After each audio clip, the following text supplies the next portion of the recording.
Welcome to the Outhouse Lounge, where we relax and talk about stuff. I know I should get a better tagline because I can't say that word on YouTube, at least not too often.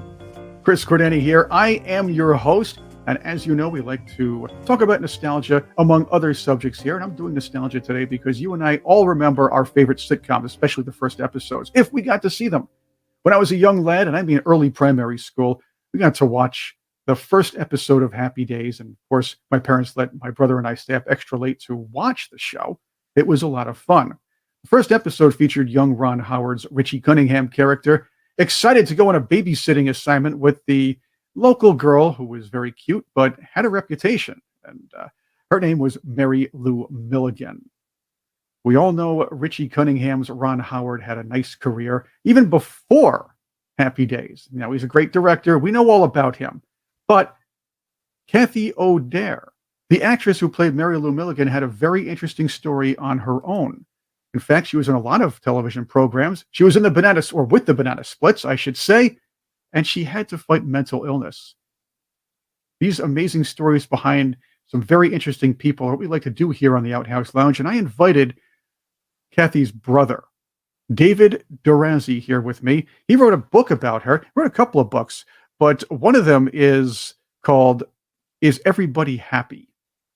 And that's the one that he wrote about his sister, Kathy O'Dare. You see that picture over there? That was cut from the TV Guide that she was on. She was on the cover of TV Guide at age 16. That's amazing. But all this work and everything else, and coming from a very talented family, she had to fight mental illness.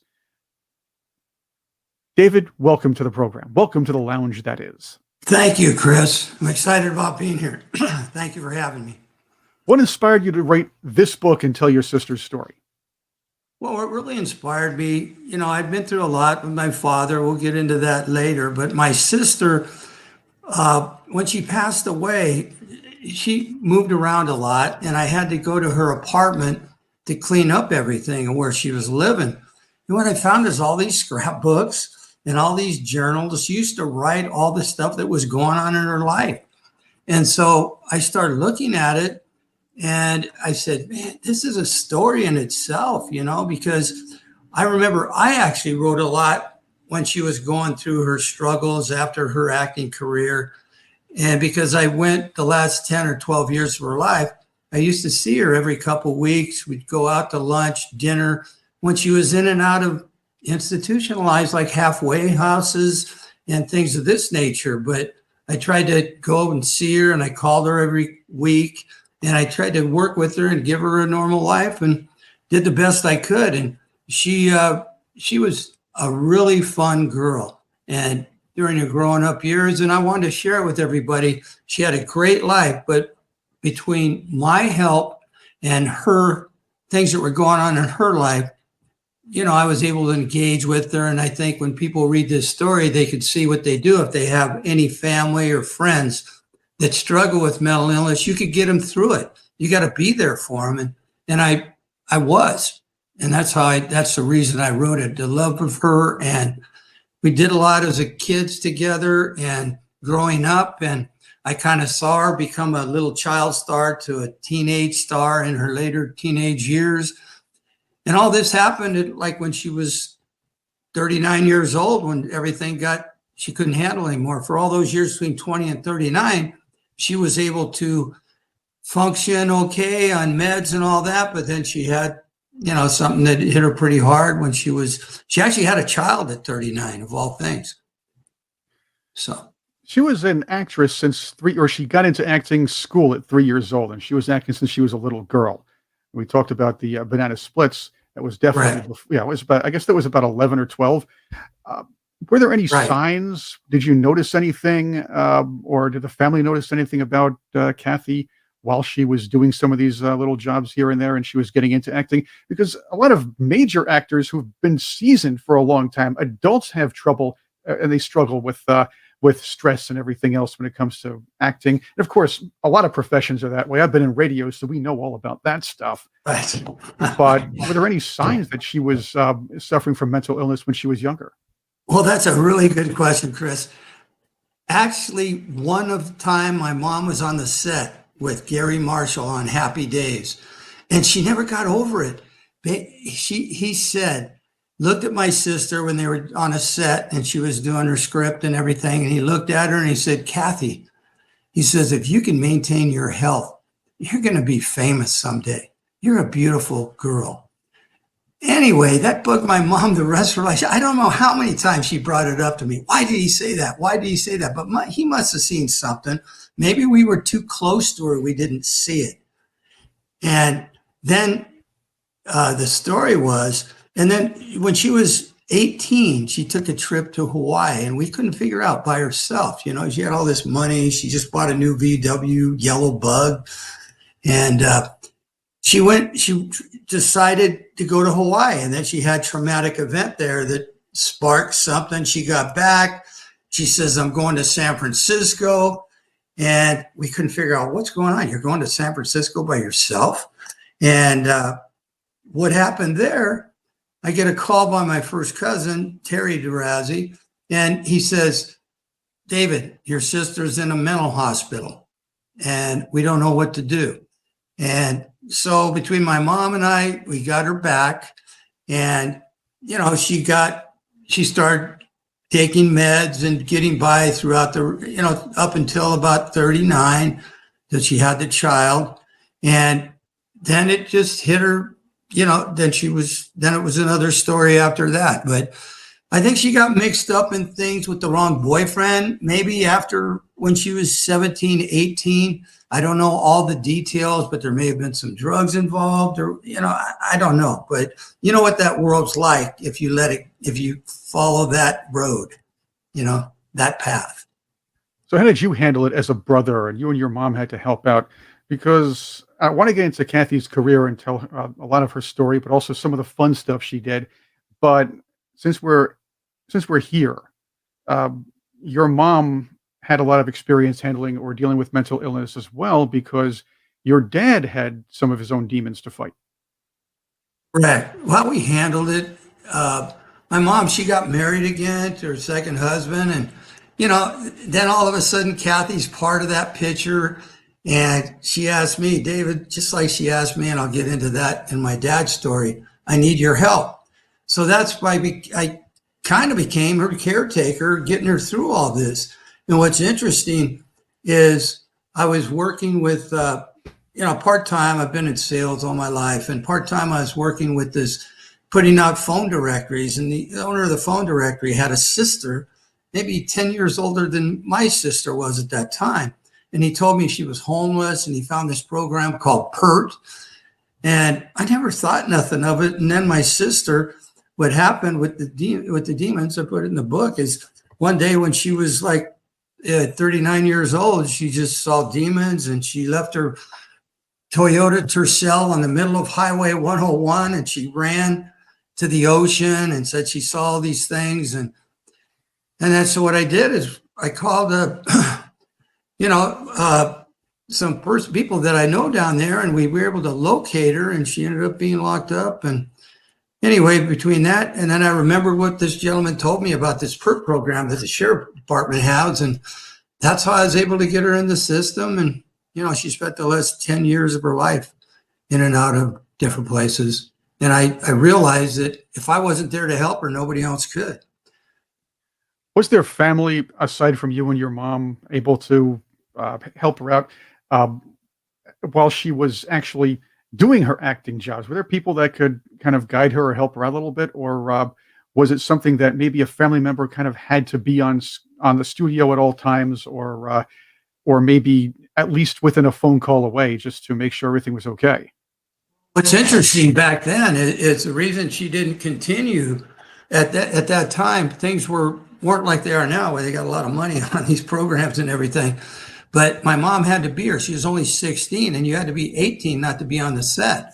And so my mom had to be on the set of Happy Days. I mean, when she was on there, and supposedly that was one of the reasons we think she wasn't on it. And also what my mom claims, and that the Fonz wanted to be the hit of the show. And he felt that basically, he felt that she intruded on that. And I don't know if he had a lot to do with it. What's interesting, I saw the Fonz at the airport randomly about 2 years ago. And I walked up to Henry Winkler and I said, Henry, I says, hey, do you remember my sister, Kathy O'Dare, on your show, one of the pilots? And he goes, no. So anyway, I walked back to where my wife was sitting. She says, show him the IMBD, show him the cover of TV Guide. And so he looked at it and he goes, oh my gosh. He says, that was 40 years ago. He says, yeah, wow. So he recognized it, and he didn't have much to say about it, but he's very cool about it. And it was an experience, and she enjoyed every minute of it. She wrote about it. She talked about how there were 400 girls that tried out, and she got the part. I mean, that was the kickoff. It ended up becoming one of the biggest sitcoms of TV, like you had mentioned. And if she would have been part of that, who knows where she would have been, and if she would have maintained her health. But helped her as much as we could. But, sometimes it's tough. David, I want to allude to something you mentioned just now, and of course, a little while ago. You got a lot of the information for this book, Is Everybody Happy, from the writings of your sister. That is correct. And what's interesting through her journals, and she used to write me every week, but her journals I never really saw until she passed. And, she talked about things. One thing I learned in there, she claims that, she was at Garry Marshall's house, the director, and she was the one that had to show, I guess Ronnie Howard had never kissed a girl. That's what she claims. And she had to show him how to kiss. And really? Richie? Opie never kissed a girl on Andy Griffith? I don't know. Maybe so, but maybe she had to teach him how to really give an intimate kiss. How's that? I guess there wasn't a lot. Not even on Love American style, huh? Oh, wow. That's interesting. Yeah. I'm sure Potsy was able to kiss some babes. I'm sure he was. Yeah, there we go. Yeah, for sure. Potsy, Ensign Williams, interestingly, became a huge a business mogul, which is pretty cool as well. But I want to get back to, of course, Kathy's story and Is Everybody Happy?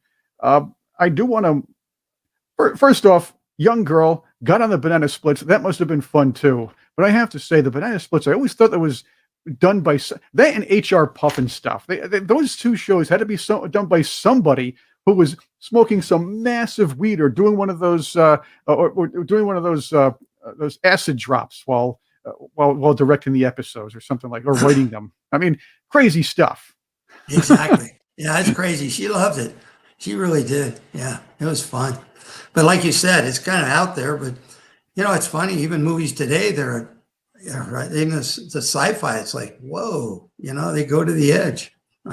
You have a very talented family too, and you're part of it as well. I want to get to some of the stuff. Let's get to what you did. I want to talk about the book about your dad because, as I mentioned before, your dad and your sister both fought mental illness. They were artists, they were entertainers, they were in show business. You took a different path, Dave. You went into business, but you also did make some appearances on television. You did some of the game shows. And I understand you have an interesting story about stepping on Bob Barker's foot. You stepped on Bob Barker's foot?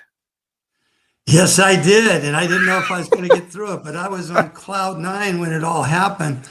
What happened is, how it all started, I was on The Price is Right. And like I said, the first of the show, it's March 22nd, 1976. You could see it where he holds up his foot.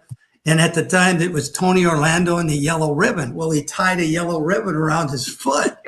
And actually he says, okay, everybody, I got a bad ankle and everybody's got to be careful. Please don't get near my ankle. So anyway, I forgot about that and I got called down.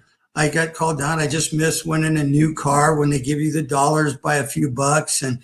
And then at the time we had, I got married young at 22. We had 2 kids already. We were looking for bunk beds and they brought out these real spacey bunk beds and everybody's going $200-$300. And I said, no way, man, those are expensive. And I was within $25. People don't know anything. I don't know. Have some of these people been to a store before? Yeah. You know what always annoyed me about The Price is Right? These jerks who'd come down and then see a good bid, like somebody next to them bids, I'll bid $1,500. So the jerk goes, I'll bid 1,501. Those people I want to punch because give the other person a chance. Go 15-10 if you want. Don't. That's just annoying. That was just annoying to me. They should have had some kind of rule, but I guess they didn't. No, they do it, and they still do it today. I mean, I turn it on once in a while. And so what happened, I actually went up there, but I went up there and I was one of the biggest winners at that time. The bunk beds were worth like $800. I think $825. Wow. So I go up there and spin the wheel. I get 60 and 35. I get 95. And I go, I said, do you want to spin again? And I walked over. He said, what? No, I don't want to spin again. Because you have to spin 100 and you win. You're on. So anyway, one other guy did it. And then I got the big deal. And they passed on the one. And so they came out there. I won a trip to Hawaii, a boat, a stereo. I won a big bunch of money back then. And it was pretty exciting. Yeah, it was the big showcase deal. You also appeared on a couple of other game shows. The Dating Game. I have to wonder what that's like, because you had some big stars appearing on that every once in a while. Of course, my favorite was the serial killer episode. Boy, that was a near miss for a lucky bachelorette, I guess. Yeah. How did your Dating Game episode come out? Well, I forget, on the Dating Game, it was ridiculous. What you do on the Dating Game, you actually write down somebody you dated a few years back, and they're hoping she'll pick you, right? And so they take me in a room just joking around, because they interview you, and they say, they got me out and they said, you did poorly. We're not going to put you on the show. I go, what? And they were joking around. And so anyway, I got on the show, and she didn't pick me, and she called me up after, I wish I would have picked you. And she didn't recognize me, which is kind of strange. I went with her quite a while. But anyway, it didn't work out the way they wanted on that show. And then I was on Let's Make a Deal, just winning the big, I was on quite a few shows. So I just had fun doing it. It's not like now you got to line up a mile long to get on one of those shows. David, I'd like to discuss also this book about your father, The In-Between Artist, the story of Tony DeRazy. That's, of course, by you as well. You tell his story, not very dissimilar on the mental illness side to your sister.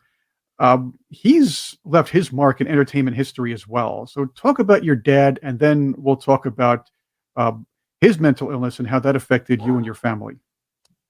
Yeah, my dad, he was bipolar, manic depressive, and my sister was schizophrenic paranoia. That's what she was diagnosed with. But my dad came from an immigrant family from Italy. They settled in New York and then moved to Missoula, Montana. His father, he was the oldest of 11 children, and he actually, at 4 years old, they saw some talent in him when his dad bought a bar, had a hotel that was a brothel upstairs, in a market that he raises 11 kids living off of, and other profits. And they saw him draw this picture of World War I, and he couldn't even write or read back then. And it was amazing. And he copied it and signed it. And they knew from that day forward he was going to be a special artist. He actually, did well in school. At 18, he told his father, he says, I want to go back to the best art school in America, the American League of Arts back in New York. And he did. He actually flew back there, and my dad was a star the first year. He was compared to Michelangelo, the way he drew hands. He was the leader of his class.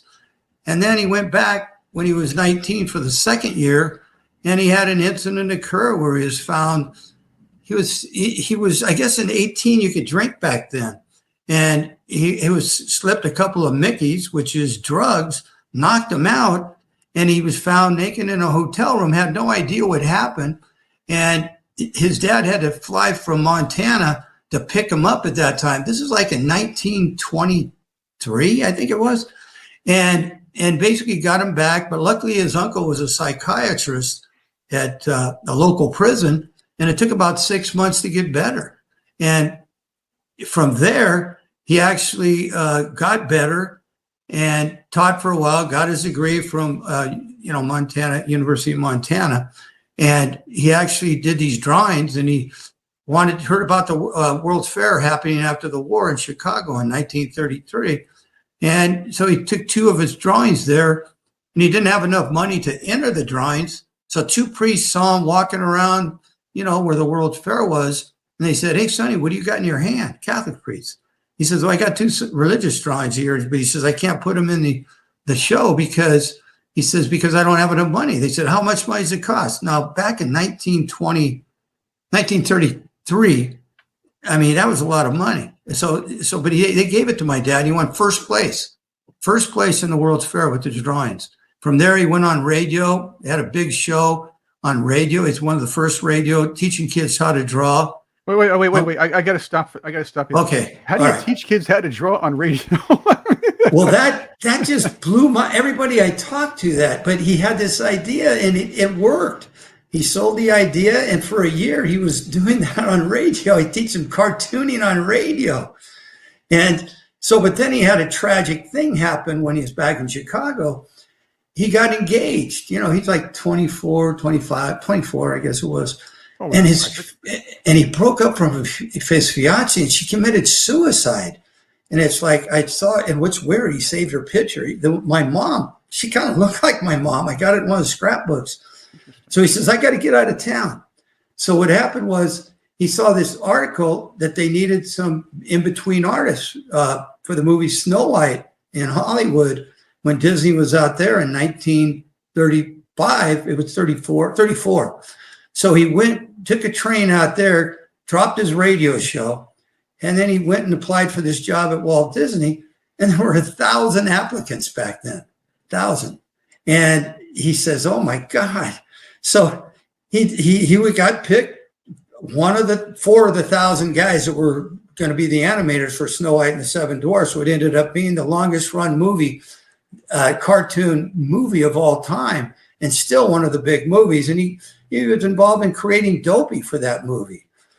But what's interesting at that time, he was going strong with Walt Disney, but he wanted to be at that time, you being on radio, you could probably relate to this. He wanted to be on one of the biggest radio stations in America. So KHJ, right. Yeah, exactly. So he had this thing. My dad was determined. I guess that's why I get my determination.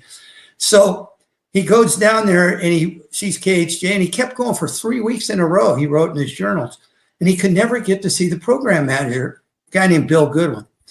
And so finally, he was in an elevator one day, and Bill Goodwin ended up becoming one of Frank Sinatra's producers. And, he was on the Frank Sinatra show big time. But he looked at my dad and he said, "Hey, Sonny, you look kind of sad. What's going on?" He says, "Well, I'm trying to get up to see the program manager. He was in an elevator." He says, "But I can't, the girl up front won't let me in." And he says, "Well, just tell him you want to go see Bill Goodwin." He didn't know he was Bill Goodwin at the time. He'll be Bill Goodwin. And he says, "Come next Monday and I'll get you in." So he goes there the next Monday, and all of a sudden he goes to the office, and the lady lets him in. "I have an appointment." He looks and he says, "Oh my God, it's Bill Goodwin." He said, "Okay, Sonny. All right. Tell me what you can do. What do you got?" He says, "You got 30 seconds. So my dad's sitting there and he goes, "Oh my God, 30 seconds. So within that 30 seconds is like a pitch. He says, "Okay, can you have a show ready for Saturday?" That works. And yeah, so you've probably been there. So anyway. No, I was never offered a job in 30 seconds. We have to jump through about 20 hoops to get something like that. Yeah, so he said, "Yeah, I could do it." So he goes back to Disney, and one of the big guys at Disney, he goes back, he said, "Tony, you took too long on your lunch hour. What are you doing?" "Oh, I was going to, interviewing for a show for KHJ down the street." He says, "You can't do 2 things." He said, "You can't do that and work for Disney." Walt's not going to be happy with that. Yeah, so he says, "You got to make up your mind." So my dad said, "Well, I made up my mind." The way he describes it, I put on my top coat. I'm going to go have my own radio show on KHJ. Okay. I have to put a warning out there to people right now, to all you young kids who have a choice between animating for their Disney or going into radio. I'm going to tell you right away, this is not 1935. Stick with the animation. Yeah, so it worked out. He actually was able to take the show, and he during that time he met my mom, and he actually took the show to San Diego, where he was able to he married her at 17. He did vaudeville, hit 38 states in 1938 when he married her. And then after that, he heard about TV coming on, and he got his own TV show he left for a while, but he was on radio in Spokane, and he heard about Hollywood TV coming on. He went into Hollywood. Milton Berle's brother, Phil Berle, was his producer, and he ended up being on TV for KTLA, one of the pioneers, for 5 years. Uncle Tony O'Dare, first cartoonist of the year, that, he was doing real well. And all of a sudden in 1956, what kind of ended it is he got in a T-boned in a car accident, lost his memory for 6 months, and was institutionalized. But he had the first nervous breakdown at, let's see, he was 40. He was 40. Was it 47? Yeah, he's 47. Now, you say he went through about 5 of these, right? Yeah, he went through 5 nervous breakdowns throughout his career. And I was, and actually from the age of 7, I actually saw him being hauled away in a straitjacket to let, when he got in that big accident, they had to come and get him. Remember that song, Come and Take Me Away? Yeah. Oh, great song. Yeah. Great song. Yeah. Napoleon the 14th, a genius. Yeah. There you go. But it was shocking, and so I didn't know where my dad went. My mom said, "Oh, it'll be okay." So through the years, and then when I was 14, he had another episode, and my mom said, "David, you got to help me. You got to get him hospitalized." And I said, "What do you want me to do, Mom?" So I hop in the car with him. I take him to Las Encinas Hospital in Pasadena, California, where a lot of the stars went, from what I understand, that have issues. And my dad looked at me. I could remember it at this day. He looked at me and said, "David, what do you want me to do?" I said, "Dad, I love you, man. You got to put yourself in. We want you well." So anyway, that 14-year-old kid, that's a lot on my shoulders. So anyway, so when he got back, he came back all subdued. He'd sleep for 12 hours a day. But then all of a sudden when he gets in his cycles again, he had a couple more. And I used to go out in the studio with him at 3 o'clock in the morning to paint with them. And that's the way I got to know my dad. Otherwise, he used to go in so many directions. He got in sales. He was a top salesman for a big car dealer in Glendale, California, and set records and had a lot of charisma. But he ended up having his last nervous breakdown in Italy, in Venice. And he before he passed, he actually had a spot in his lung. The doctor said, we're going there and check it. But he said, "I want to go to Italy before I do that." He went over there, and kind of really an interesting story. My cousin, who was just graduated from college, happened to be over there, and he was penniless outside of a casino in Venice.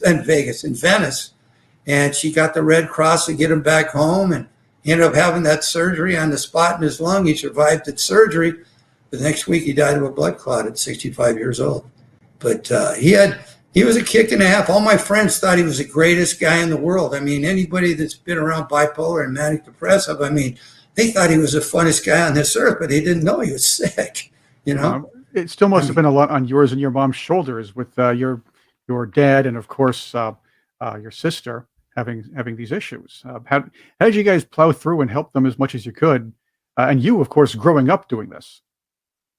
Yeah, it was tough. I kind of concealed. I went to a reunion, my 50-year reunion not that long ago, and all the guys there read the book, and they said, and all the women and stuff, and they said, "I can't believe you were going through that in high school. We didn't know any of that was going on with your dad."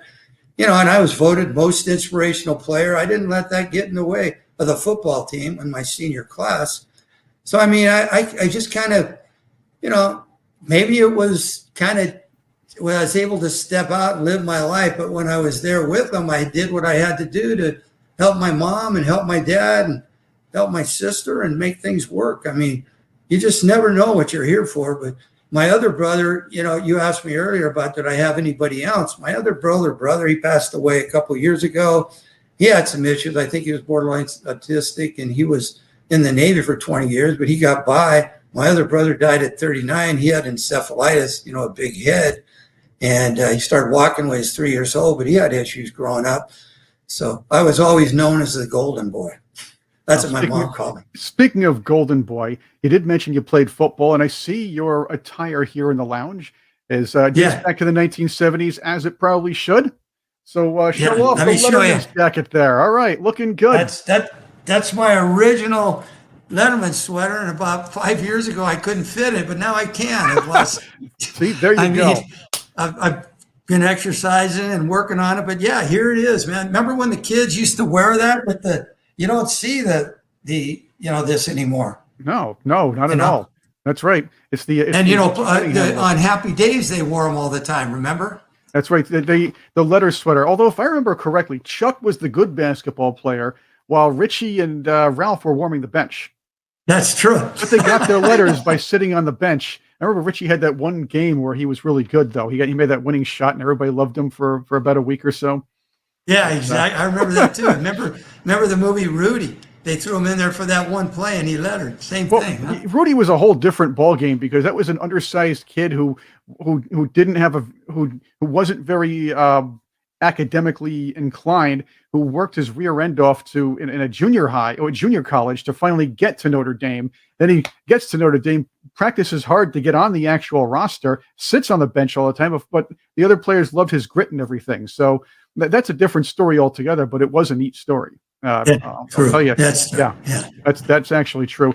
I want to thank you for being here with me, David DeRazy, and talking about your two books, The In-Between Artist, featuring or a story about your dad, and of course this one where we started all along here. It's Kathy O'Dare's story, Is Everybody Happy? And I think anybody who likes nostalgia and very interesting characters or interesting actors and actresses who you don't hear or talk about every day, this is a great book. But also for families who have a member who is suffering from mental illness, this can offer some perspective and show that you can live a normal life, but you're still going to need a lot of support. And as a family, a way to kind of do that. And this is before you really had a lot of awareness of mental illness too. That's so true. Yeah, it was an experience, and I think everybody will enjoy it. This book will actually be out. It got delayed a little bit. Be out in about 3 to 4 weeks on Amazon. So look for it. In Between Artists was interesting. That came out the first day of COVID, so that was kind of an interesting kickstart. But I think this one will show a lot of everything she did, what it's like to going through to become a young actress and a star, and a lot of sacrifice. And I think everybody's going to love it. And it's a lot of it into her words and my memories, and see what you're going to go through. And you can make something good out of something bad. And I think I proved it by writing this book. It was very fulfilling. And I love my sister. And I think if she were up there and she sees it, she's going to be excited because she was a very happy girl. I want to thank you again, David DeRazy, for joining us on the Outhouse Lounge. And yes, I want to thank you too for sitting with us here. Enjoy your time.